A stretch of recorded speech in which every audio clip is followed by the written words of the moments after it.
What's going on, everyone? It's Sheena, aka Sheenapreneur, your favorite veteran. Today I want to talk about 5 smart ways to vet your contractors, your subcontractors, and also how you could possibly be vetted as a subcontractor. So let's get into it. Okay, so number one, I'm going to speak on both sides of my mouth, so to speak, because sometimes you're going to be vetted as a subcontractor, sometimes you're going to be vetted as a prime, and you may be doing the same thing on the other side for a project that you have. So really, it's all kind of like the same. Sometimes it feels a little bit different when someone's asking you for information versus you asking other people for information. But let's get started on how you can vet a subcontractor, what you need to be looking for. So number one would be the compliance licenses and their credentials, okay? So I work in facilities. So a lot of times I work with construction projects, construction people. Let's just say there are certain states where you have to have a license in order to do painting, or a license to put down weed controls, products, or a GC license for general contracting. So a lot of times people will say that they're in construction and that they're a GC, but they don't actually have a license. So when it comes to government and it comes to really commercial, any type of large scale projects, you're definitely going to need to check to ensure that people have these credentials, because it could mean a difference between you not winning a project or you winning a project and you haven't done that vetting process first. Let's just say you put in an opportunity, you put in a proposal, and it requires a GC license, and you just assume that the contractor that you have, they do construction, and so you just assume that they have a GC license in a particular state, and they don't have it. They may not have it in that state. They may not have it at all, nothing even remotely close to it. And so you might have been awarded this contract and then didn't realize that it required a GC license, or you just assumed that the subcontractor that you were using had a GC license, and boom, they don't have one. And so you've been awarded something, and they typically are going to have to take it back. So you just don't want that stain on your company as someone who, been awarded, and that agency went through all this trouble and all this work to say that you're awarded, but hey, you forgot to upload your general contractor's license, which that can happen if you're missing something and your pricing was good and your proposal was really, really good. You just never really know, that they may say, well, we really want to work with this company, but it looks like maybe they forgot to upload their GC license. Meanwhile, there's no GC license to upload. So you want to ensure that they have their credentials, that they're registered wherever they need to be registered, that they have their actual business license, or at least their business is registered with the Secretary of State or whatever the state requirements are, because not everyone needs a business license. You could operate without a business license, but you want to ensure that they at least have the things that are the requirements for this particular opportunity. For example, go back to the business license. If I'm the prime, they may just need my business license, and any subcontractor, they don't necessarily need the business license of the subcontractor. So that still works out just fine. So you may not need to, worry about those types of things, but make sure that they have whatever those requirements are within the opportunity. That's why it's so important to make sure that you're reading the opportunity and catching all the things that it may need. Like, for example, when I'm looking at a solicitation, even for myself or for my clients, I always do Control F or Command F if you're using a Mac, and I look for anything that says license, anything that says must have or must do or will do in the solicitation. I look for insurance to see what type of insurance is required. I look at bonding, because in my industry, bonding is very, very common, but every industry does not require bonding. I also look for anything that says mandatory.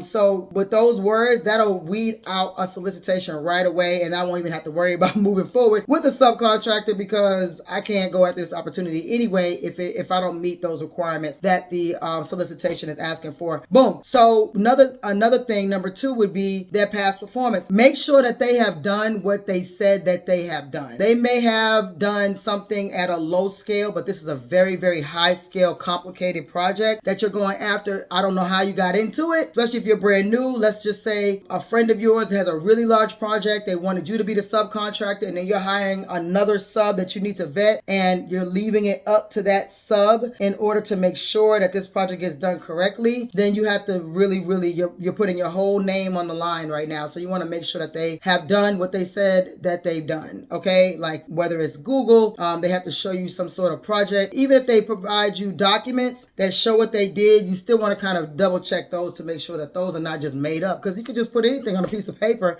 You could check in SAM.gov if they're operating at the federal level to see if they've had any awards. reports. You can look at USA Spending and look up their name to see who has paid them on the federal side. Typically, you can just Google them and just see if there's anything about them that shows that they did this project or that project. You know, those things will usually show, and you can at least use that as a gauge to say, okay, well, at least they've done something. They may not have, you know, that large scale, but I believe that they're able to do that. And they may or may not be brand new to the particular industry, but they may, you know, you have confidence that they can get this job done. Also, you want to check in with someone that they've actually done work for. References are important. You know, it's a hit or miss, especially when you're talking about construction, because sometimes people, it just, depending on what happened, they could say something bad about someone, but you want to try to check some sort of reference just to see how the people felt about this subcontractor that you're going to use. Like, if they're brand new, then you're just kind of going off of what they said they could do and you're giving them a chance. But if they've done work, you want to talk to the people that they actually worked with, okay? So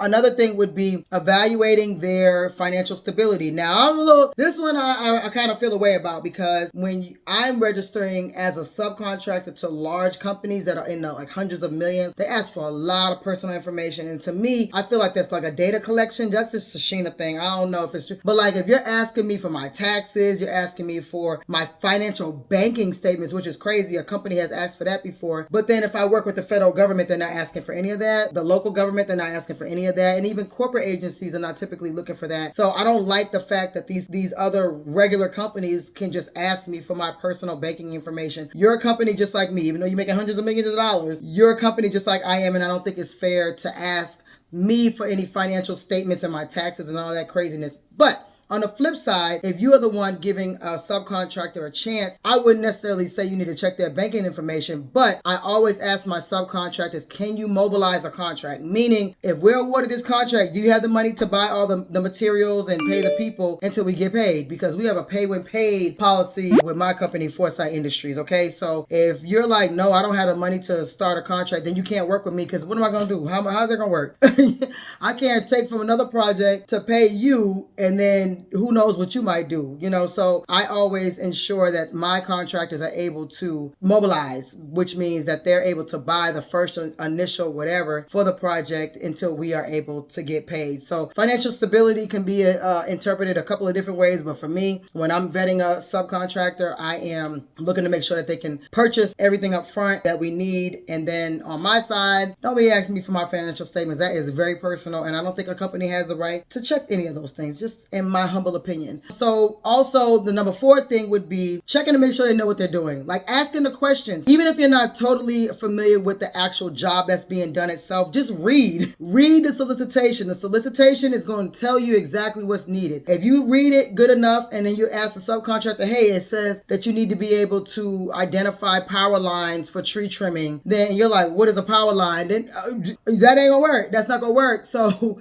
you're doing some of these checks and balances to ensure that they at least know how this contract can work. Because especially if you're relying on them and you're not doing any of the work yourself and you're relying on them as the expert, they have to be on point, because your name is on the line. Whether you're a prime contractor to the agency or you're a sub of another company and you're hiring them as another sub, you have to make sure that they know what they're doing. Because otherwise, that company or that agency is going to be looking to you to replace that person. That's how this works. That's why I don't like, that forbidden word middleman, because you're still on the line. So it's not no middle. You're literally held accountable for this opportunity, especially if you've been awarded directly from the government. So anyway, I don't want to get into all of that, but making sure that they can do what they said, but like not by checking the references, but just asking the questions, doing a little quiz. And my number 5, my favorite, is their communication. That will kill it every time for me. If you don't have good communication, you can't work with me on any capacity. Nowhere.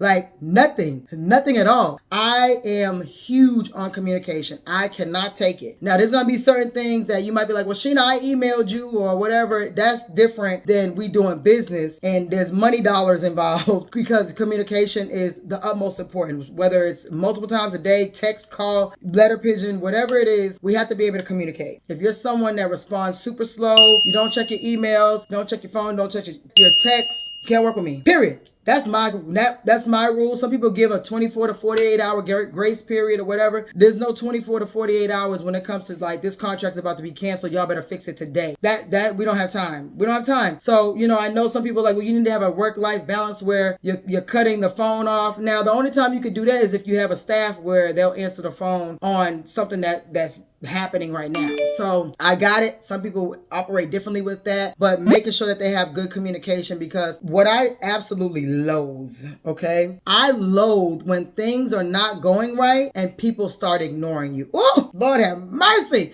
I don't get that. We all grown. We make mistakes. Things happen. We got to be adults about this here world of government contracting, this here world of business. You can't just ignore. You can't just pretend like no one's saying anything to you. This is extremely dangerous. So that I put a lot of little steps in place before I do a contract with someone, and I'll, you know, test to see how they respond, what they say back, how they communicate, like if they're rude or aggressive or whatever, because it's going to come out 20 times stronger when we are actually on a contract and there's money dollars involved. Okay, so I don't want someone that doesn't communicate, and then, you know, you're supposed to show up at work and I'm like, hey, where are you and your people, and then you don't communicate. That is a no for me. So, you know, communication is super important. So whatever, pick your poison. I just want to give you those 5 tips, and they are checking the credentials and licensing to make sure that those people are actually, you know,